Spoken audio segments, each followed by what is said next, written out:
الحمد لله نحمده ونستعينه ونستغفره ونؤمن به ونتوكل عليه ونعوذ بالله من شرور أنفسنا ومن سيئات أعمالنا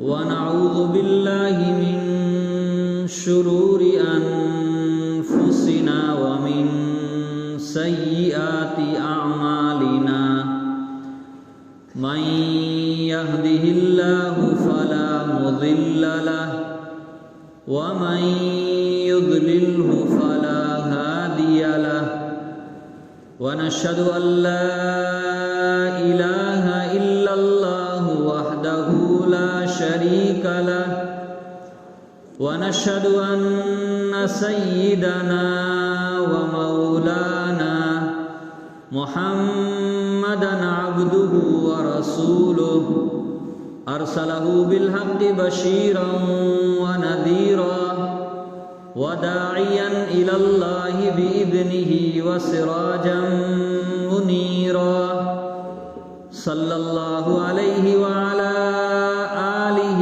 وأصحابه وأزواجه وذرياته وبارك وسلم تسليما كثيرا كثيرا أما بعد فأعوذ بالله من الشيطان الرجيم بسم الله الرحمن الرحيم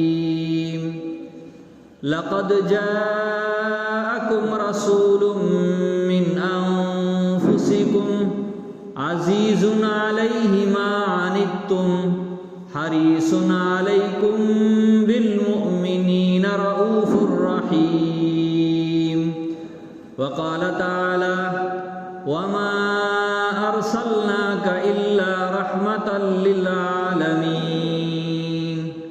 صدق الله مولانا العظيم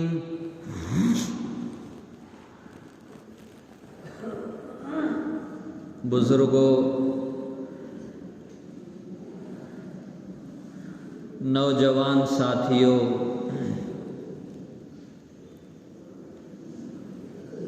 اللہ تبارک و تعالی نے اس دنیا کے اندر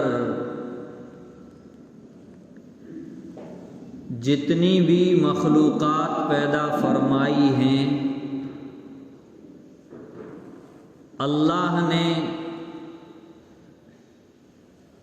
ان کے اپنی زندگی کو اچھا بنانے کے لیے، اپنی زندگی کو خوشگوار بنانے کے لیے کچھ نہ کچھ سمجھ اور شعور عطا فرمایا ہے۔ اسی سمجھ اور اسی شعور کے مطابق وہ اپنی زندگی کو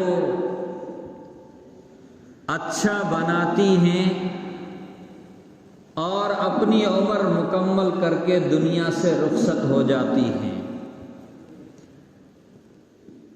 بھیڑ بکری ہے،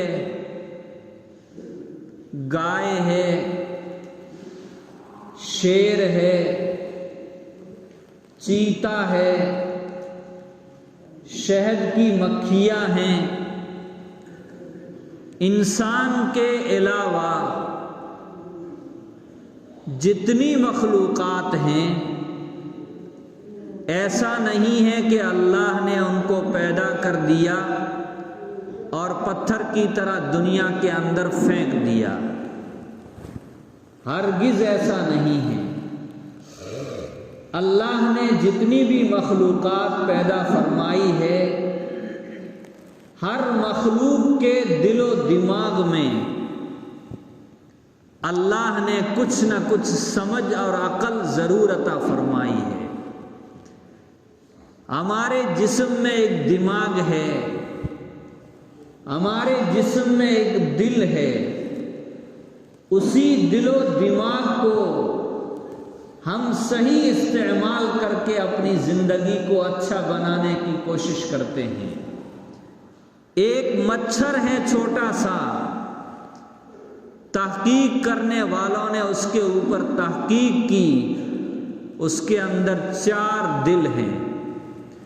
انسان کے اندر ایک دل ہے، اس کے اندر اللہ نے 4 دل عطا فرمائے، لیکن اللہ نے اس کو احکام کا، شریعت کا، انبیاء کرام جو طریقہ لے کر کے آئے ہیں، انسان کے علاوہ ان مخلوقات میں سے کسی مخلوق کو اللہ تعالیٰ نے شریعت کا مکلف نہیں بنایا ہے، لیکن اللہ نے ہر ایک کو کچھ نہ کچھ سمجھ دی ہے، اسی سمجھ کے مطابق وہ اپنی زندگی کو اچھا بنانے کی کوشش کرتے ہیں۔ ایک گائے ہے، بکری ہے، جب اس کو بھوک لگتی ہے تو وہ یہ سمجھتی ہے کہ میں اس گھاس پھوس کو کھاؤں گی، درخت کے پتوں کو کھاؤں گی تو میرا پیٹ بھر جائے گا اور 6 گھنٹے 8 گھنٹے کا میرا اچھا گزر ہو جائے گا۔ کیڑے مکوڑے ہیں، ایک خاص موسم کے اندر وہ اناج کو، غلے کو، اپنی خوراک کو ایک خاص جگہ جمع کرتے ہیں، اور جب ایسا موسم آ جاتا ہے کہ جس موسم میں وہ باہر نہیں نکل پاتے ہیں تو اندر ہی اندر وہ اپنی خوراک کو اور اپنی غذا کو استعمال کرتے رہتے ہیں۔ ایک چیتا ہے، آپ اور ہم مرے ہوئے جانور کا گوشت اس کے سامنے لے جا کر کے ڈال دیں، وہ اس کو کھا لے گا۔ ایک گدھ ہے، وہ مردار کو دیکھ کر کے یہ سمجھتا ہے کہ اس میں میری خوراک ہے۔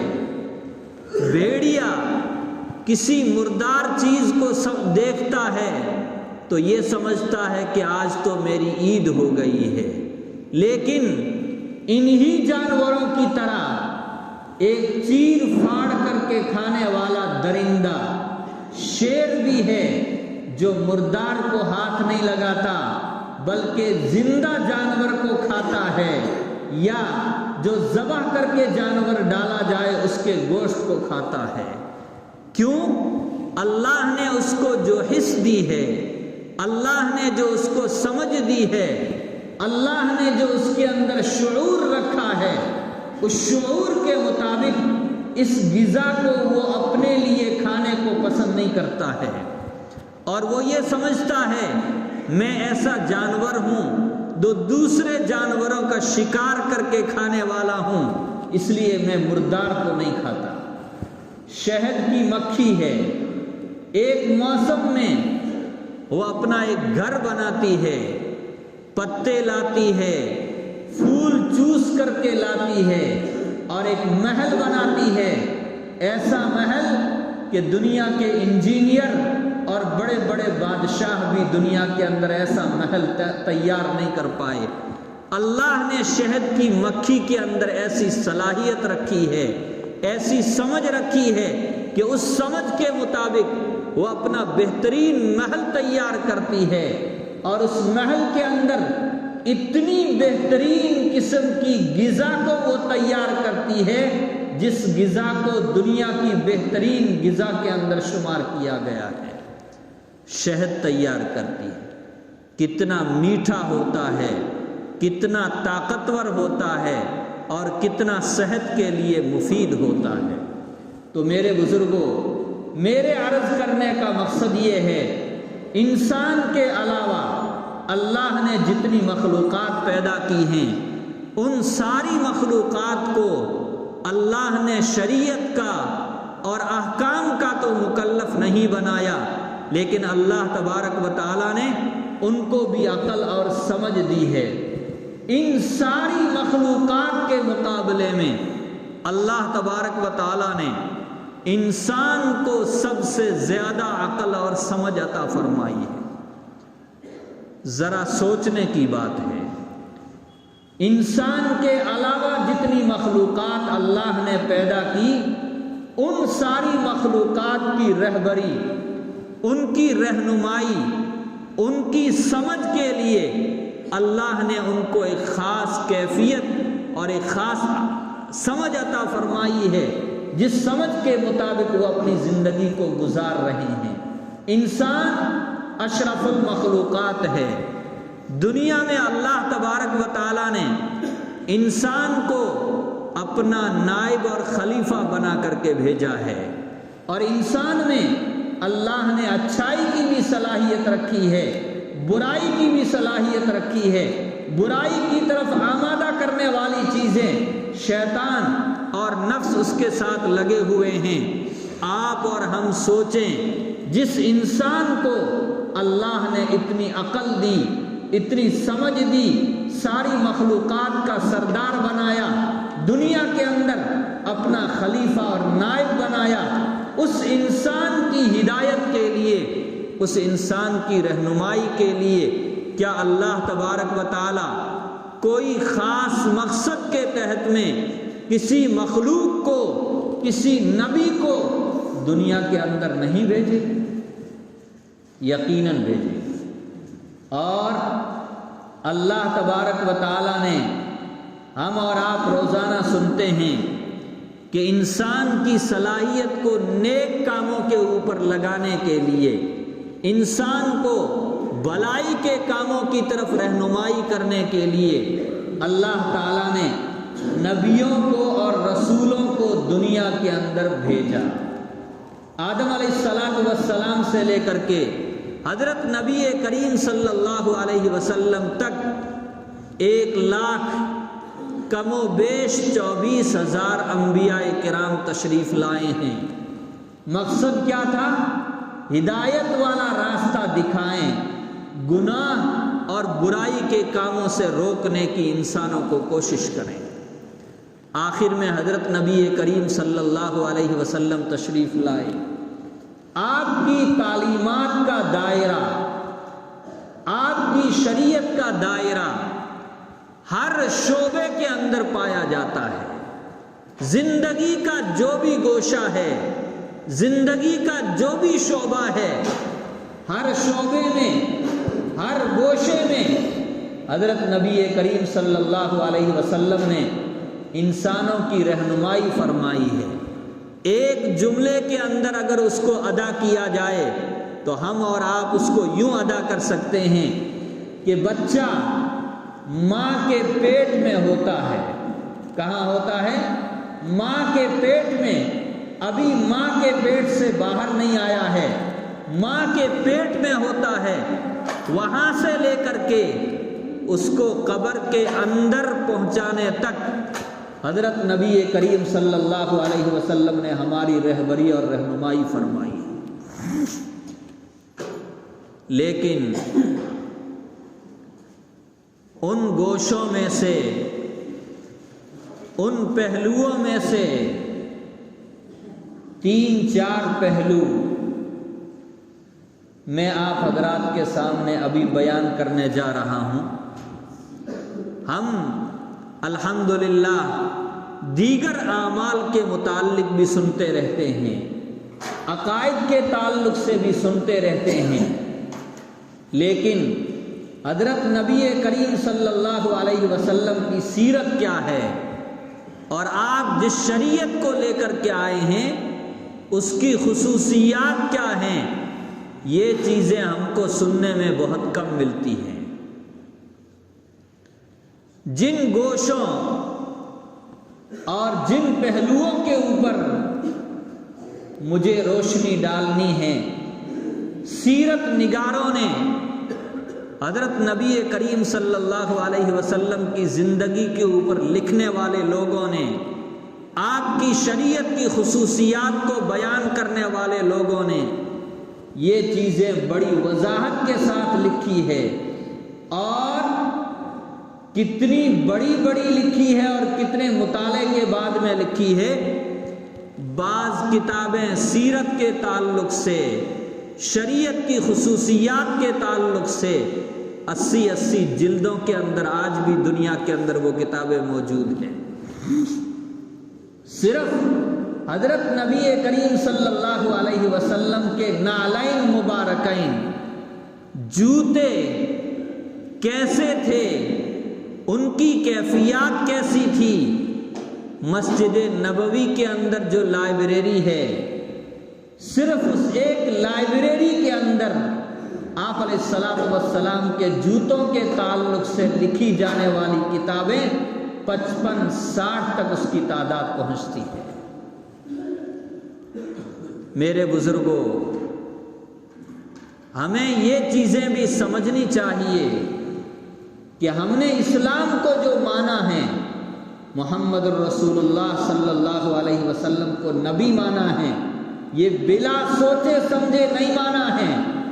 دیگر مذاہب، دیگر دھرموں اور دیگر شخصیات کے مقابلے میں اسلام میں اور اسلام کو لانے والے حضرت محمد صلی اللہ علیہ وسلم کے اندر کچھ خاص صفات ہیں، کچھ خاص امتیازات ہیں۔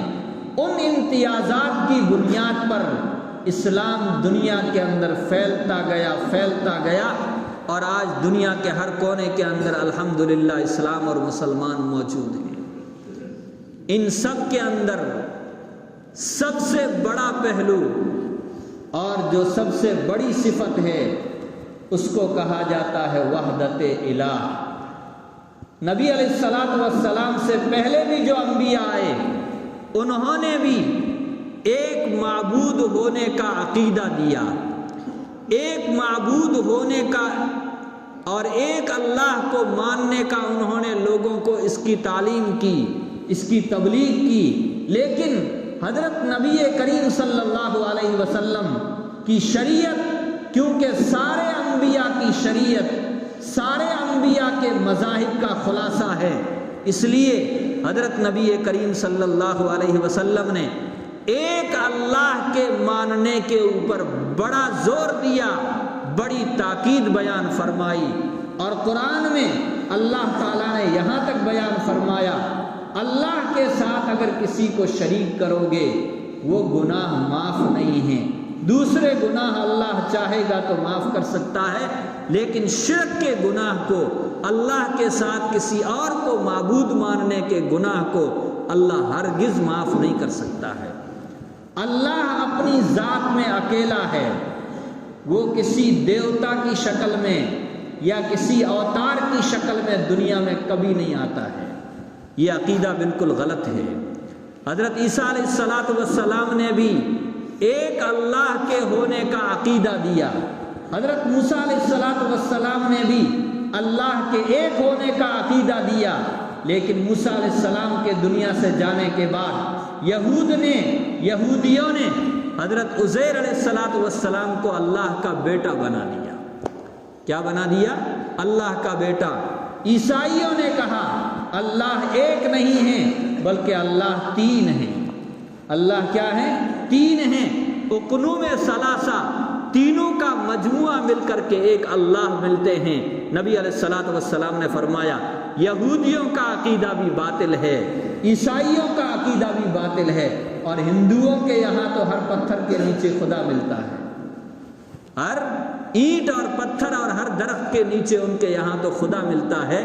اللہ کے تعلق سے، معبود کے تعلق سے ہندوؤں کے یہاں کوئی مضبوط ایمان اور کوئی مضبوط عقیدہ نہیں ہے۔ آپ اگر کوئی کرشمہ دکھا دیں، کرامتی طور پر آپ سے کسی چیز کا خرق عادت کے طور پر، خلاف عادت کے طور پر کوئی چیز ظاہر ہو جائے، وہ آپ ہی کو معبود بنا لیں گے۔ کیا بنا لیں گے؟ معبود۔ اس لیے ہندوؤں کا ایمان، مشرکوں کا ایمان سب سے کمزور ہے۔ وہ کہتے ہیں اوتار کی شکل میں بھی آتا ہے معبود، دیوتا کی شکل میں بھی آتا ہے، فلاں شکل میں بھی آ جاتا ہے۔ اللہ تبارک و تعالی، اللہ کے رسول صلی اللہ علیہ وسلم فرماتے ہیں اللہ کی ذات اکیلی ہے، اس کے ساتھ، اس کی ذات میں اور اس کی صفات میں کوئی ساجی اور کوئی شریک نہیں ہو سکتا ہے۔ بدھ مذہب ہے، وہ لوگ تو کسی کو معبود ہی نہیں مانتے ہیں، لیکن نتیجہ یہاں پہنچتا ہے، جو عقیدہ ہندوؤں کا بنتا ہے وہی عقیدہ بودھ مذہب کا بھی بن جاتا ہے۔ اسلام ایک ایسا دھرم ہے جس نے ایک اللہ کے ہونے کا عقیدہ دیا۔ کیوں دیا؟ ایک اللہ کا عقیدہ ہوگا، مسلمان اللہ کو حاضر ناظر سمجھے گا، دل میں اللہ کا خوف رکھے گا، اللہ سے ملنے کا، اللہ سے ملاقات کا اس کے دل میں شوق ہوگا، نیک اعمال کرے گا، برے کاموں سے بچنے کی کوشش کرے گا۔ تو اسلام کا، نبی علیہ الصلوۃ والسلام کی تعلیمات کا سب سے اہم پہلو وحدت الہ ہے، اللہ ایک ہے۔ دوسرا پہلو جو حضرت نبی کریم صلی اللہ علیہ وسلم نے مسلمانوں کو عطا فرمایا وہ انسانی وحدت کا ہے۔ کس کا ہے؟ انسانی وحدت کا۔ انسانی وحدت کا مطلب یہ ہوتا ہے دنیا کے سارے انسان انسان ہونے کے اعتبار سے برابر ہے۔ دنیا کے سارے انسان انسان ہونے کے اعتبار سے برابر ہے۔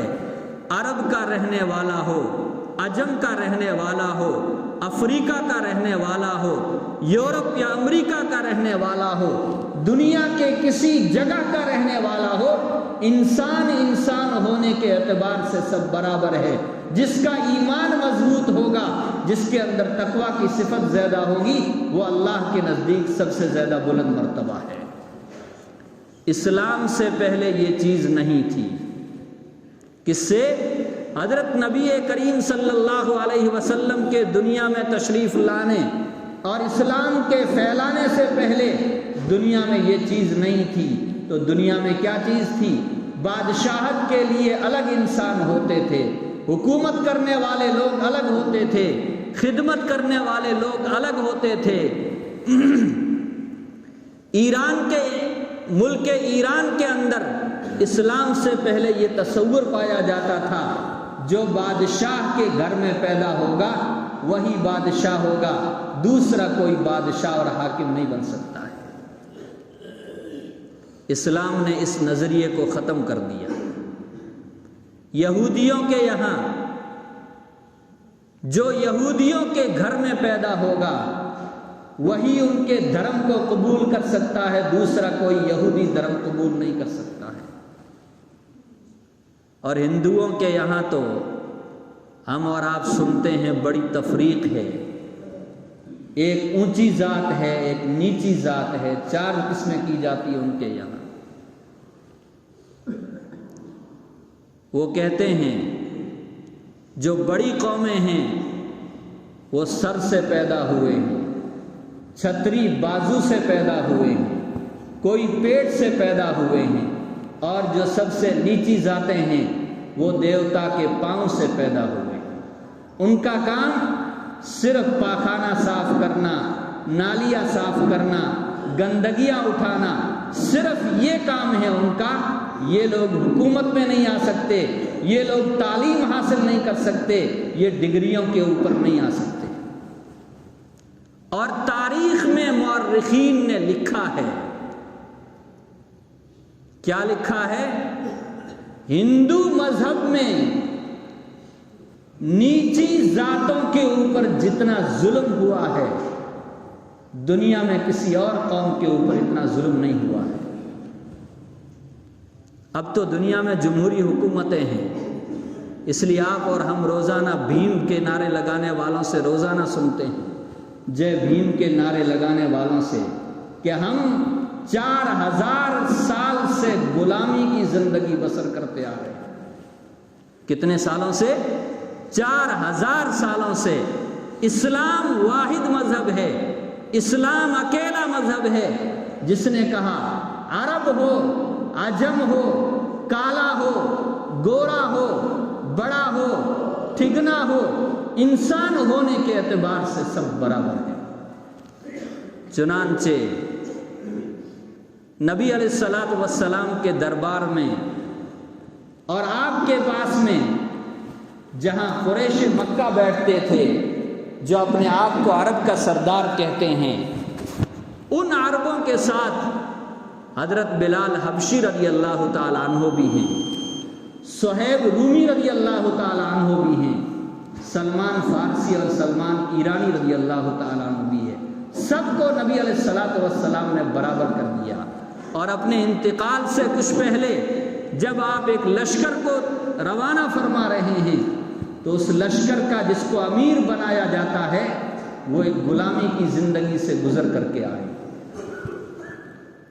آج دنیا میں جو جمہوری اور ڈیموکریسی کی حکومتیں چل رہی ہے، یہ حکومتیں اسلام کے نظریے کے بالکل مطابق تو نہیں، لیکن اسلام کے خلافت کے نظریے کے قریب قریب ہیں۔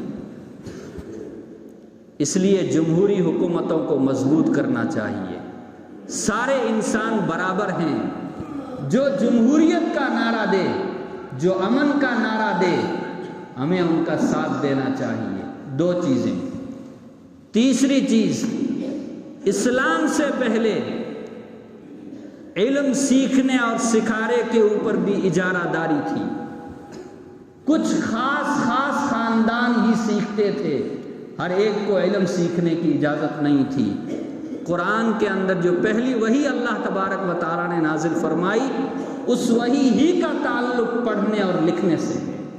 اسلام نے سب کے لیے پڑھنے کو اور لکھنے کو عام کر دیا۔ نبی علیہ الصلوۃ والسلام کے یہاں جتنے صحابہ آتے تھے، جو تعلیمات وہاں سکھائی جاتی تھی، سارے صحابہ کرام رضوان اللہ تعالیٰ علیہم اجمعین اس تعلیمات کو سیکھ کر کے جاتے تھے۔ 3 پہلو۔ چوتھا پہلو، اسلام نے عورتوں کو عزت اور وقار عطا فرمایا ہے۔ اسلام نے عورتوں کو توقیر عطا فرمائی ہے۔ اسلام سے پہلے عورتوں کے اوپر دوسرے انداز میں ظلم ہوتا تھا، اور آج کے زمانے میں عورتوں کو سڑکوں پر ننگا کر کے دوسرے انداز میں ظلم کیا جا رہا ہے۔ اسلام سے پہلے عورت کو منحوس سمجھا جاتا تھا۔ اسلام سے پہلے عورت کو اچھوت سمجھا جاتا تھا۔ ماہواری کے دنوں میں عورت کو اس گھر سے نکال کر کے دوسرے گھر کے اندر بھیج دیا جاتا تھا، اور بہت سے گھروں میں بچیاں پیدا ہو جاتی تھی۔ قرآن نے یہ مضمون جگہ جگہ ذکر کیا ہے۔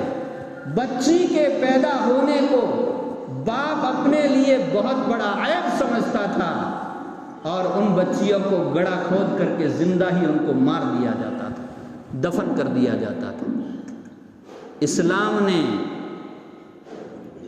عورت کو ماں کہہ کر کے، بہن کہہ کر کے، بیٹی کہہ کر کے، اور میراث میں حصہ دے کر کے عورت کی عزت کو اسلام نے بڑھایا ہے، گھٹایا نہیں۔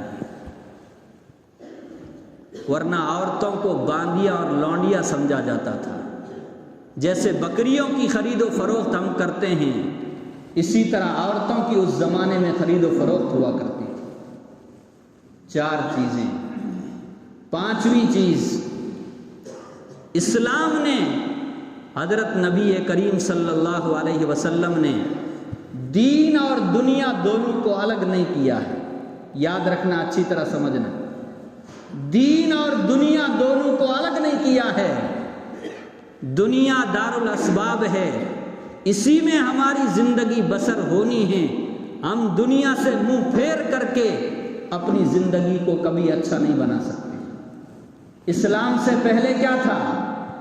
جو اللہ کا مقرب بننا چاہتا تھا، جو دیندار بننا چاہتا تھا، وہ پہاڑوں میں چلا جاتا تھا، غاروں میں چلا جاتا تھا۔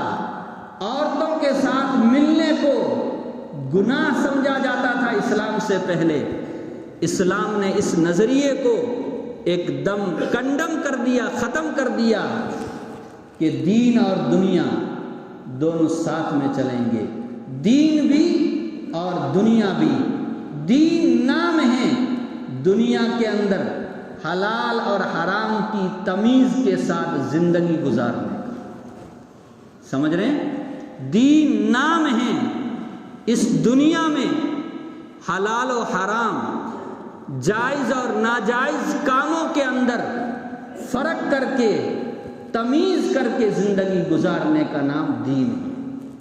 اسلام نے دین اور دنیا کا کوئی فرق نہیں کیا، لیکن حلال و حرام کی تمیز کی ہے، حلال و حرام کا فرق کیا ہے، جائز اور ناجائز کا فرق کیا ہے، نیک عمل اور برے عمل کا فرق کیا ہے۔ یہ تو فرق ہے، لیکن دنیا سے بالکل کنارہ کش ہو کر کے کوئی اللہ کا قرب حاصل کر لے، قرآن منع کرتا ہے وَرَهْبَانِيَّةً ابْتَدَعُوهَا مَا كَتَبْنَاهَا عَلَيْهِمْ إِلَّا ابْتِغَاءَ رِضْوَانِ اللَّهِ فَمَا رَعَوْهَا حَقَّ رِعَایَتِهَا، جس رہبانیت کو، جس گاروں میں پہاڑوں میں رہنے کو، گھروں سے دور جا کر کے رہنے کو، عورتوں سے دور رہ کر کے زندگی گزارنے کو جنہوں نے ثواب کا کام سمجھ لیا ہے، یہ انہوں نے اپنی طرف سے گھڑا ہے، اللہ تبارک و تعالیٰ نے اس کا حکم نہیں دیا۔ میرے بزرگوں اور دوستو، اسلام کے، سیرت کے یہ 5 خصوصی پہلو میں نے آج آپ حضرات کے سامنے بیان کیے ہیں۔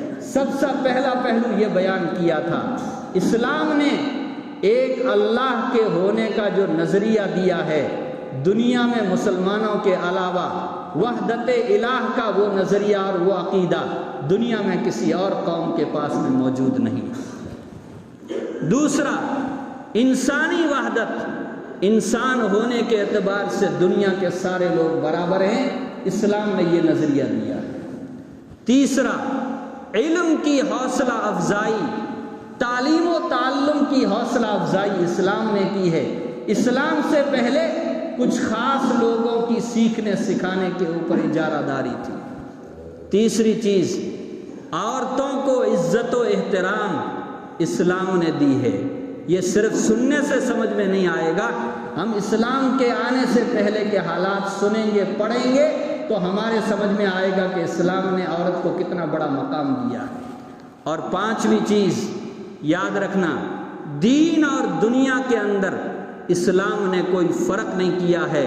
میری اس بات کو آپ صحیح سے سمجھیں کہ دین اور دنیا میں کوئی فرق نہیں، لیکن حلال و حرام میں، جائز و ناجائز میں، نیک عمل اور برے عمل میں اسلام نے مکمل طریقے سے فرق کیا ہے۔ اللہ تعالی ہمیں اسلام کی خوبیوں کو، اسلام کی خصوصیات کو پڑھنے کی اور سمجھنے کی توفیق عطا فرمائے۔ ان چیزوں کو ہم سمجھیں گے تو ہمارے دلوں کے اندر اسلام اور زیادہ مضبوط ہوگا، ایمان اور مضبوط ہوگا۔ حالات میں اور اگر کوئی ہمارے اوپر اعتراض کرے گا تو ان اعتراض کرنے والوں کا جواب دینا بھی ہمارے لیے آسان ہوگا۔ اللہ تعالی ہم سب کو سمجھنے کی توفیق عطا فرمائے۔ وآخر دعوانا ان الحمدللہ رب العالمین۔ Thanks for watching. Don't forget to like, comment, share and subscribe to Al Wahid channel.